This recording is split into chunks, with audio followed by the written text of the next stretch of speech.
Alors, comment je me définis? Un petit peu comme tous les mots qui avaient marqué dans la question que tu m'as posée.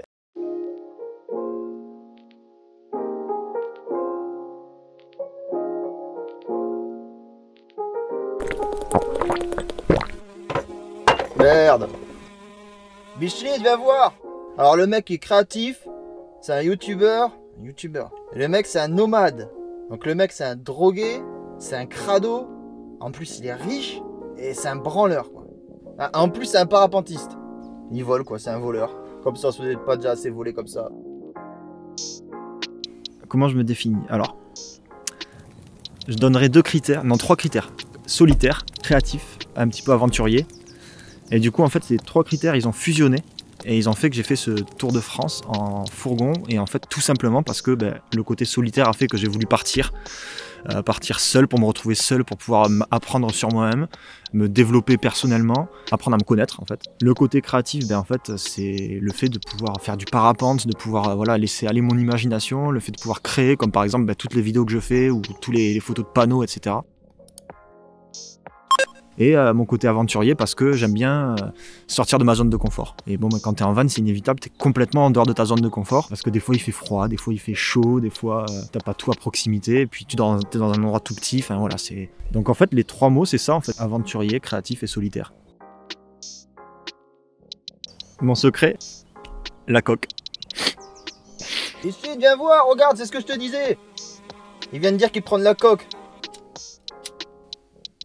Micheline, entendu ce que j'ai dit? Mon inspiration, je la trouve par rapport aux gens que je rencontre, par rapport aux paysages dans lesquels je suis, par rapport au fait de me retrouver seul en fait. Et j'ai des idées qui viennent sans forcément que je le veuille. Et j'ai voulu faire du parapente, j'ai voulu faire du paramoteur, j'ai voulu partir en van, etc. Et forcément, ça impacte vachement sur ton imagination, sur ta créativité. Tu te retrouves tout seul, tu réfléchis beaucoup. Et c'est indéniable, quoi. C'est quelque chose qui vient tout seul. Une muse, j'en ai pas qu'une.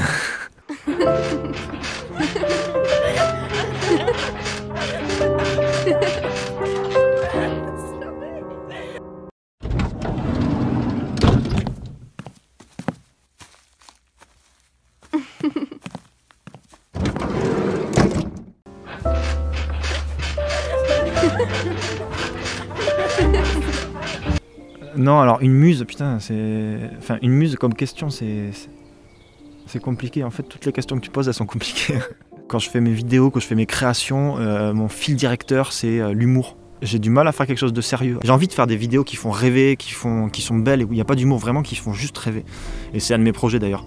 Après, sinon, c'est vrai que quand je fais des vidéos, des photos, etc., d'ailleurs, tous mes projets artistiques, il y a toujours de l'humour dedans. Et quand je fais des vidéos, j'essaie toujours de mettre de l'humour parce que ça, c'est universel, l'humour. Vraiment, mon fil directeur, c'est ça, c'est ma muse, c'est l'humour en fait. C'est l'humour. Tu t'amuses. Je m'amuse, voilà, c'est ça. Exactement.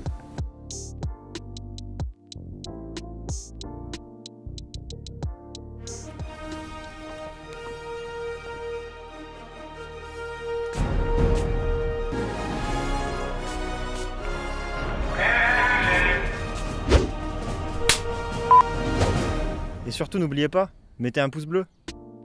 Ça. Un appareil photo que j'ai depuis 6 ans. Genre niveau évolution, il est super bas. Et un petit trépied que mon père m'a donné, genre le trépied doit avoir, je sais pas, 20 ans quoi. C'est les seuls trucs que j'ai. Donc vraiment, c'est vraiment pas du matériel de pro. C'était très modeste. Mais j'arrive à me débrouiller avec. Et mon matériel après, j'utilise un logiciel de montage vidéo, etc.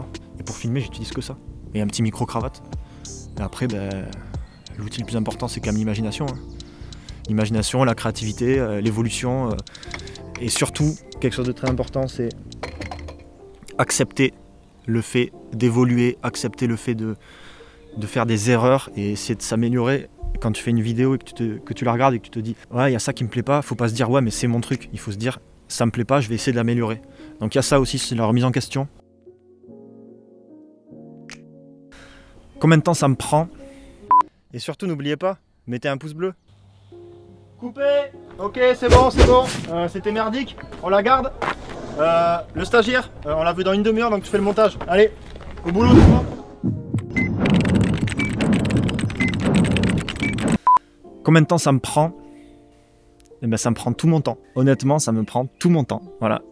C'est-à-dire que 100% du temps, j'ai quelque chose à faire. Soit je fais un montage vidéo, soit je fais un montage photo, soit je fais du parapente, soit je fais des porte-clés. Parce que j'ai développé des petits porte-clés avec des suspentes de parapente. Après, si je devais répartir au niveau pourcentage, je dirais que mes montages vidéo me prennent 50% de mon temps. Donc en prenant à la fois l'écriture du script, le tournage des vidéos et le montage. Je dirais que le montage des photos me prend 25% de mon temps, donc ça fait 75, et il me reste à peu près, allez, on va dire que je vais dire 10% de mon temps les porte-clés, et le reste du temps, ben, je fais du parapente. Donc en ce moment, je fais pas beaucoup de parapente. Mais en gros, ça va, mes passions, mes passe-temps me prennent vraiment tout mon temps. Bientôt, je vais avoir un petit peu moins de temps vu que je vais travailler, mais sinon, c'est ça. En fait, quand j'étais en école d'ingénieur, il y avait un gars de ma classe qui envoyait régulièrement des mails à tout le monde en disant « Demain, je fais de l'avion. Si vous voulez faire un baptême, c'est 20 €, donc c'est pas cher, c'est donné. Je vous fais faire un tour d'avion au-dessus de la côte atlantique, au-dessus du Pays Basque. » Moi, je me disais « Ouais, mais l'enfoiré, quoi. Le mec, il a mon âge, il fait de l'avion, quoi. Il propose des baptêmes comme ça, genre pour choper des gonzesses, c'est vraiment le bon plan, tu vois. » Et je me suis dit « Mais moi, je veux voler aussi, quoi. Moi aussi, je veux voler. » Je me suis renseigné un petit peu, je me suis rendu compte que quand même l'avion c'était bien, mais tu avais un gros manque d'autonomie, c'est-à-dire que tu devais réserver une piste, tu pouvais pas avoir ton avion à toi, tu devais payer le kérosène, tu devais payer le carburant, tu devais réserver une piste, réserver un avion, etc. Et surtout tu pouvais pas partir voler où tu voulais. Du coup je me suis renseigné un petit peu plus et j'ai découvert le paramoteur. Et je me suis dit, mais le paramoteur, c'est génial, quoi. Tu peux le mettre dans ta voiture, même. Moi, je le mets dans mon fourgon, mais tu peux le mettre dans ta voiture. Pendant un moment, j'avais limite une Clio, je le mettais dedans.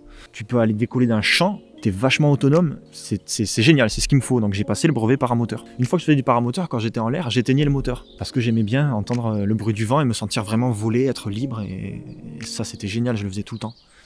Et je me suis dit, bah écoute, faut que tu fasses du parapente.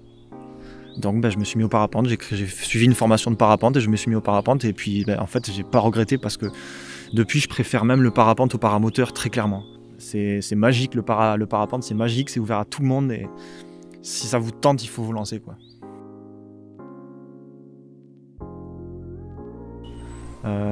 Avoir plein de thunes, être entouré de plein de gonzesses et avoir plein de drogues, voilà ce qu'on peut me souhaiter. T'as entendu ça, Micheline? Viens voir, Micheline! Tous les mêmes, c'est pas possible. Saloperie de jeunesse. C'est tout ce qu'il me faut, quoi.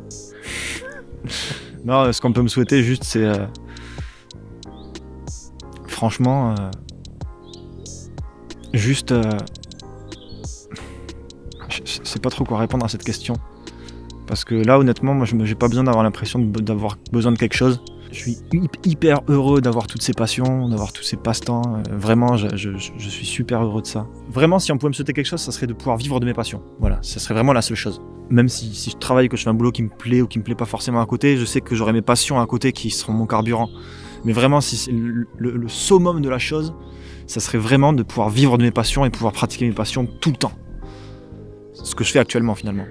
Mais de pouvoir continuer et d'avoir un revenu et de pouvoir vivre de ça. C'est la seule chose qu'on pourrait me souhaiter. Voilà. Si vous me souhaitez ça, je vous souhaite en retour plein de bonheur et plein de bonnes choses. Merci beaucoup. Avec plaisir.